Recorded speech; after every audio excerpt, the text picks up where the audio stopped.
H1B visa దరఖాస్తు రుసుమును Trump భారీగా పెంచడం భారత్పై తీవ్ర ప్రభావం చూపనుంది. ఇందుకు సంబంధించి వివరాలు ఐటీ నిపుణులు నరేష్ అడిగి తెలుసుకుందాం. నరేష్ గారు, అసలు H1B వీసా రుసుమును పెంచడానికి ప్రధాన కారణం ఏంటి? ఇప్పుడు ట్రంప్ గారు అమెరికా ఫస్ట్ నినాదంతో ఆయన ప్రెసిడెంట్ అయ్యారండి. దాన్ని మరీ ఎక్స్ట్రీమ్ కి తీసుకెళ్లిపోతున్నారు. ఆయన ఏమంటారంటే అమెరికన్ వర్కర్స్ కి జాబ్ రాకుండా వేరే దేశాలు వచ్చి అమెరికన్ జాబ్స్ తీసేసుకుంటున్నారు, ఇండియన్స్ చీప్ గా పనిచేస్తారన్న నినాదంతో ఆయన దీనికి ఎలాగన్నా సరే అమెరికా వాళ్ళకే జాబ్స్ రావాలని చెప్పి ఇప్పుడు కొత్తగా $100,000 పర్ ఇయర్. గతంలో ఇది $1,500 ఉండేదండి. ఒక H1B వీసాకి అమెరికా వెళ్తాక అప్లికేషన్ ఫీజు $1,500 ఉండేది. దాన్ని ఆయన ఇప్పుడు $100,000 చేశారండి. అంటే ఇంచుమించు 88 లక్షలు, ఇది దాదాపు ₹1 కోటి ప్రతి సంవత్సరం కట్టాలంటాడు. ఇంతకుముందు అది వన్ టైం ఫీజు. ఇప్పుడు ఏమంటాడంటే ఆయన H1B వీసా మీద ఎవరు అమెరికా రావాలన్నా మినిమం యుఎస్ గవర్నమెంట్ కి $100,000 అంటే ₹87 లక్షలు కడితేనే ప్రతి సంవత్సరం మీరు అమెరికా రాగలరు. అది కాకుండా అతను జీతం కూడా ఇవ్వాలండి. ఆ జీతం లిమిట్ కూడా ఇంతకుముందు $60,000 ఉండేది, అది కూడా పెంచేస్తారంటున్నాడు. ఇప్పుడు ఈ ఫీజు కాకుండా జీతం లిమిట్ కూడా పెంచుతారంటున్నారు. తర్వాత ఇండియన్ స్టూడెంట్స్ అమెరికా వెళ్ళి చదువుకున్నప్పుడు వాళ్ళకి ఓపీటీ అని ఉందండి, ఆప్షనల్ ప్రాక్టికల్ ట్రైనింగ్ అని, అది కూడా తీసేస్తారంటున్నాడు. ఇంచుమించు 5 లక్షల స్టూడెంట్స్ సఫర్ అవుతారండి. H1 వీసా ఎవ్రీ ఇయర్ 80,000 మందికి ఇస్తారండి. 80,000 మందిలో ఇంచుమించు 60,000 మంది భారతదేశం నుంచి వెళ్ళలేనండి. వీళ్ళందరూ కూడా గత 6 సంవత్సరాల నుంచి 4-5 లక్షల మంది ఇమీడియట్ గా వెనక్కి వచ్చేసే డేంజర్ ఉందండి. ప్రిన్సిపల్ గా అమెరికన్ వర్కర్స్ కి హైర్ చేయాలని, ఇండియన్ వర్కర్స్ చైనీస్ చాలా తక్కువ అనుకోండి, ఇండియా ఎక్కువ. ఇండియన్ వర్కర్స్ కి ఇన్సెంటివైజ్ చేయకుండా ఉంటాయి. అంటే 100,000 ఫీజు కట్టి ఇంకొక జీతం 100,000 ఇవ్వాలంటే సంవత్సరానికి $200,000 అమెరికన్ కంపెనీ కట్టుకోవాలంటే వాళ్ళకి వర్కౌట్ అవ్వదండి. సో వాళ్ళందరినీ వెనక్కి పంపించేసి అమెరికన్ వర్కర్స్ హైర్ చేసుకుంటారన్న ఉద్దేశంతో ఈ దారుణమైన అంటే గ్లోబల్ కాంపిటేటివ్నెస్ పాడు చేస్తానికి చేసిన పని అండి. బట్ ఆయనకు అర్థం ఉంది ఏంటంటే ఇప్పుడు ప్రపంచంలో ఎక్కడి నుంచన్నా పని చేయొచ్చండి. ఇంటర్నెట్ ఉన్న కోవిడ్ తర్వాత వర్క్ ఫ్రమ్ హోమ్ వచ్చింది. సో ఇలా అమెరికా నుంచి పని చేస్తా ఇండియా నుంచి అన్న జాబ్ ఇచ్చి చేయించుకుంటారు. కానీ అమెరికన్ వర్కర్స్ జాబ్ వస్తే నేను అనుకోను, ఎక్సెప్ట్ సేల్స్ అయితే తప్ప ఇప్పుడు వరల్డ్ లో ఎక్కడి నుంచైనా పని చేయొచ్చండి. ఇప్పుడు so even the come back India నుంచి పని చేయించుకుంటారు ఇంకా తక్కువ రేట్ ఇచ్చి. కానీ ఆయన అనుకున్న పని మట్టుకు అవదండి. బట్ బేసిక్ గా ఎక్కడొకక్కడ మన ఇండియన్ గవర్నమెంట్ కూడా రెస్పాండ్ అవ్వకపోతే ఒక 5 లక్షల మంది ఇమ్మీడియట్ గా గత 6 సంవత్సరాలుగా సంవత్సరానికి 60,000-70,000 వెనక్కి వచ్చేసే అవకాశం ఉందండి. ఎందుకంటే ఈ రేట్ ని పెద్ద ఏదో గూగుల్, మైక్రోసాఫ్ట్ 2-3 కంపెనీలు తప్ప మిగతా కంపెనీలు ఎవరో తట్టుకునే ఈ ప్రభావాన్ని తట్టుకునే పరిస్థితులు లేరండి. సో ట్రంప్ గారు ఇది తీవ్రమైన దెబ్బ. ఇంతకుముందు గూడ్స్ మీద 50% టారిఫ్ వేశారు, ఇప్పుడు సర్వీస్ సెక్టర్ మీద పట్టుకున్నారండి. సో H1B మీద అమెరికాకి రాకుండా ఉంటాకే ఆయన చేసిన పని అండి. నెక్స్ట్ ఆయన ఏం చేస్తారంటే అవుట్ సోర్సింగ్, అంటే భారతదేశానికి పంపి డబ్బుల మీద కూడా టారిఫ్ వేస్తానని చెప్పారండి సర్వీస్ సెక్టర్ మీద. సో నెక్స్ట్ దానికి కూడా మనం ప్రిపేర్ అయ్యి ఉండాలి. సో మోడీ గారు అన్నట్టు మేక్ ఇన్ ఇండియా, మన సెల్ఫ్ రిలయన్స్ మీద ఆధారపడాలి తప్ప ఇంకా అమెరికా మీద డిపెండ్ అవుతాం కూడా చాలా కష్టం అండి. దీనివల్ల అమెరికాలో రియల్ ఎస్టేట్ ప్రభావం పడుతుంది. అమెరికాలో యూనివర్సిటీస్ కూడా ఎలిజిబుల్ తగ్గిపోతారు. బిజినెస్ వీసా కూడా 1 year వరకు ఇప్పుడు అపాయింట్మెంట్ ఇవ్వట్లేదండి.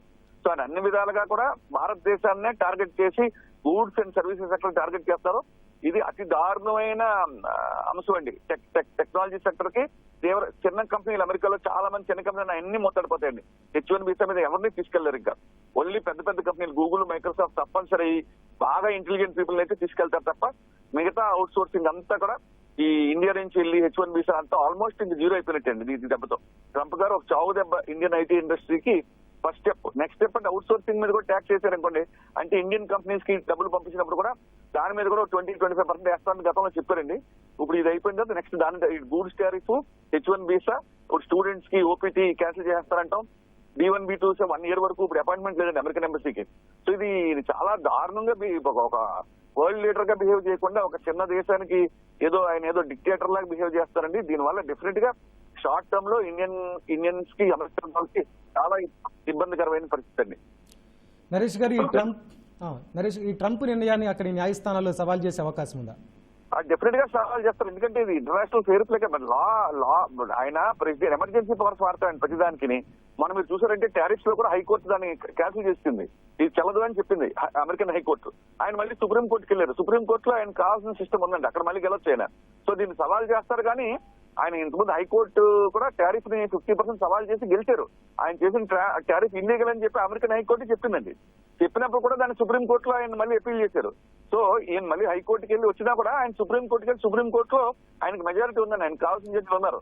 సో అలాగా ఒక విధంగా చెప్పాలంటే మన ఇంతకుముందు జగన్ ఎలా చేసేవారు, ఇక్కడ ఇంచుమించు ట్రంప్ గారు అమెరికాలో అలా చేస్తారండి. ఇప్పుడు ఆయన కోర్టుని కూడా సుప్రీంకోర్టులో ఆయన మనుషులు పెట్టుకున్నాడు, ఇష్టం వచ్చినట్టు చేస్తున్నాడు.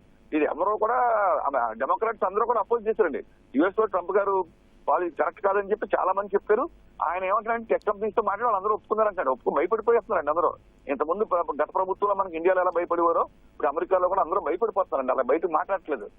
అమెరికన్ టెక్ కంపెనీస్ తో మాట్లాడి అందరూ బాగానే ఉందంటున్నారండి. ఎందుకు బాగుందంటారండి? ప్రతి సంవత్సరం ₹1 కట్టాలంటే ఒక ఎంప్లాయీని తీసుకొస్తే 60,000 మంది ఉంటే 60,000 కోట్లు వస్తాయండి ఇప్పుడు అమెరికన్ గవర్నమెంట్ ఫీజే నిజంగా వెళ్తే అంతమంది.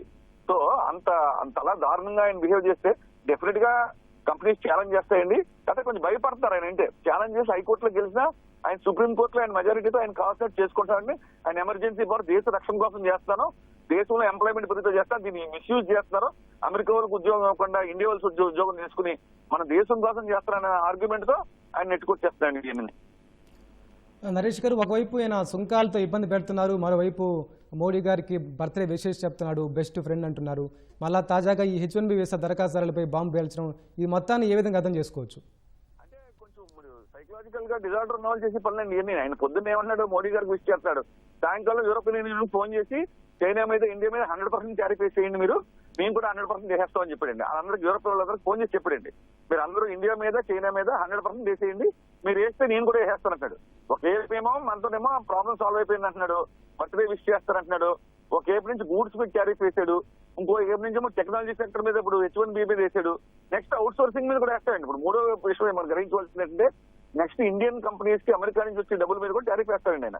దాని మీద కూడా ట్యాక్స్ వేస్తాడు. నెక్స్ట్ సర్వీస్ సెక్టర్ ఇండియాకి ఎక్కడెక్కడ వస్తుందో అన్ని చోట్ల దెబ్బ కొడతాడండి. ఆయన ఏంటంటే చిన్నపిల్లల ఆటలా ఉందండి, పొద్దున్న విష్ చేయటం, బాగున్నారంటూ మోడీ గుడ్ ఫ్రెండ్ అంటూ. గుడ్ ఫ్రెండ్ ఎవరు ఇలా ట్రీట్ చేయరు కదండి. మీరు నా ఫ్రెండ్ అని చెప్పి మీ ఎంప్లాయీస్ అందరినీ నేను పీకేస్తే అది కరెక్ట్ కాదు కదా. సో ఆయన బయటికి my Modi is my friend, I wish my friend, is a tremendous man, is helping me అని చెప్పి కంటిన్యూస్ గా భారత్ ఇప్పుడు చైనా ఇండియా కంటే ఎక్కువ ఆయిల్ కొంటుందండి. వాళ్ళ మీద 25% వేసి మన మీద 50% వేసి పెట్టింది. Europe gas కొంటుంది.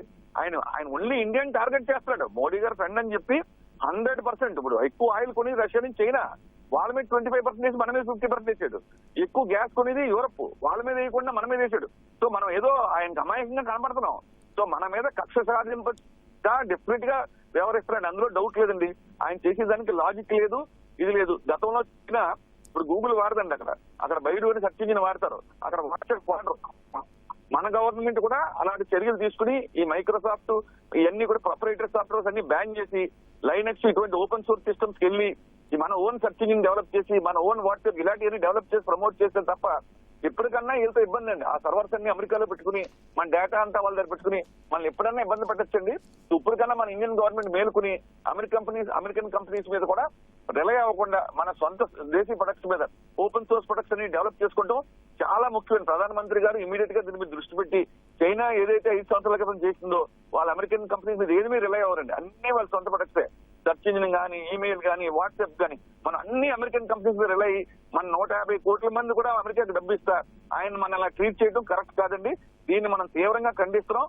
మన ప్రధానమంత్రి గారికి రిక్వెస్ట్ కూడా మనం కూడా దీనికి ప్రతిస్పందించి అమెరికన్ ప్రొడక్షన్ డెఫినెట్ గా బాయ్కాట్ చేయండి.